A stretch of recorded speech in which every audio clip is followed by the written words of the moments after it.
All right, hello everyone. Hope you're all having a good day. Just want to take a quick overview of some of the more important things that are going on in the market here. So we've been moving higher. This is the S&P 500 ETF. This is the S&P 500 is the most important benchmark on Wall Street. A benchmark is something that money managers are compared to see if they're doing a good job or not. If you're in the institutional trading world, you can't just manage money in a vacuum. You have to have a benchmark or an indice or something to compare it to say, hey, we are ahead of our benchmark or we are behind our benchmark. Now, if the S&P is up 20% and it's your benchmark and you're up 25%, you're doing a good job. If you're only up 15%, well, you're doing a bad job. And that's when your clients threaten to fire you and take their money away. But anyway, this is where I like to start off because this is the most important benchmark. But different strategies are compared to different benchmarks. For example, if it's a small cap strategy, they might be compared to the Russell 2000, which is a small cap index. Or if it's a biotech strategy, they might be compared to the biotech index. But this is the big one. This is the what I call the mothership. And we can see we're getting a little overbought. Now, this red line here is what we call a Bollinger Band, and it's 2 standard deviations above the 20-day moving average. Now, this is important because 95% of trading should be within 2 standard deviations of the mean. So when we exceed this threshold, it draws sellers into the market because they're going to be expecting a reversion, or in this case, a move lower. Now, notice this 408 level, how it's been important. Back here it was resistance. See, resistance here, resistance here. When a market's moving higher, there's not enough supply to fill all the demand. All charts need to be looked at through the prism of supply and demand and psychology. So market's moving higher, there's not enough sellers around to fill all the buy orders. The buyers are forced to pay higher prices. We get up to resistance and all of a sudden the tide turns. There's enough sellers there. A lot of investors are looking to sell. So the price goes lower. A lot of these investors think, oh man, I did a great job by selling when I did. But guess what? When here the price goes higher, a lot of the investors who sold now regret doing so. They experience seller's remorse and they tell themselves they want to buy their shares back, but they don't want to pay more. They're only going to do so if they can get them at the same price they sold them at. So if we have a lot of remorseful sellers placing buy orders, the level that was resistance turns into support like it did here. All right, resistance becomes support because of seller's remorse. Now, when a market's moving lower, it's because there's not enough demand to absorb all of the supply. When we get to a support level, all of a sudden there is. Okay, so this is what we call support level. Now the support level breaks, and guess what? Now we have buyer's remorse. Investors who bought here, a bunch of them tell themselves, I made a mistake, I want to get out, but I'm only going to do so if I can get out at break even. So if we have enough remorseful buyers placing sell orders at the level that was support, it turns into resistance like it did here. Okay, so resistance turns into support because of seller's remorse. Support turns into resistance because of buyer's remorse. Now, we're above it, but we're talking about a $400 security here, and we're only 3 points above it. So for all intents and purposes, we're right at support, and we're overbought. We're above this threshold here. So this is going to get the attention of sellers. And if we do move higher, probably some resistance around 417 because it was resistance back here. And this happens kind of for the same reason. We have people who bought here who, when the price goes lower, they regret doing so. And they tell themselves, if I can get out at break even, I'm going to. So if the price gets back to the level I sold at, I'm going to buy my shares. I'm going to sell my shares. So we have a lot of times a level that was a peak can become a peak again, or a top becomes a top again. So that's what I would be looking at. I'd be looking here for resistance. If we break below this 408 level, then I think we get a fairly decent sell-off because when a level is support, well, there's a lot of investors who are looking to buy. If the level breaks, meaning if the sellers overpower the buyers and the price trades below it, it tells us that the buyers are out of the market. And when anytime you take demand or buyers out of a market, it sets the stage for the price to move lower because if there's no buyers around, the sellers are going to have to offer their shares out at a discount to get buyers off of the sidelines. So these are the three things to watch: the 417 level, the 408 level, and the fact that we're overbought. Now, a big part of this move has been because of technology. Money's coming out of the financial sector and going into tech because guess what? Tech, for example, um, well, basically half of the technology sector, based on market weighting or market cap, I should say, is Microsoft and Apple. So they've been perceived as like a safe haven, and that's been pushing this higher. But here we are at clear resistance. See, we're at 151. Where did we get to resistance back at last August? 151. This shows us we have this. This is what we call market memory.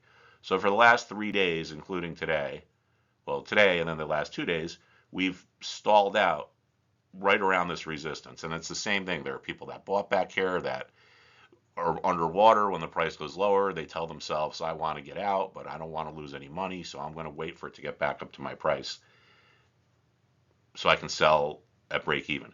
So there's resistance there. We can tell we're overbought. This is a different type of an indicator to measure momentum, unlike the Bollinger Band, but it's pretty similar, right? You can see we got pretty much overbought there, overbought here. And this is telling us that we're overbought. This measures how far we've moved in 14 time periods. So in this case, it's 14 days.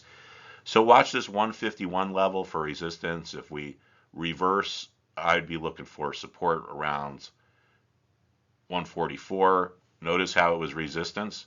Resistance can become support because of what we just say, seller's remorse. So resistance here, support here. Good chance we get to see some support if we get a little bit of profit taking, and I suspect that's what's going to happen.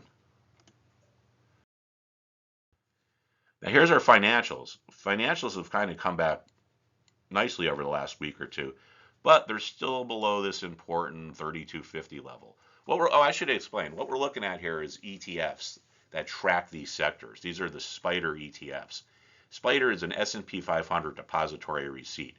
So the first thing we looked at was SPY, that tracks the S&P 500. The second thing we looked at was XLK, which tracks the technology sector. This is XLF, which tracks the financial sector.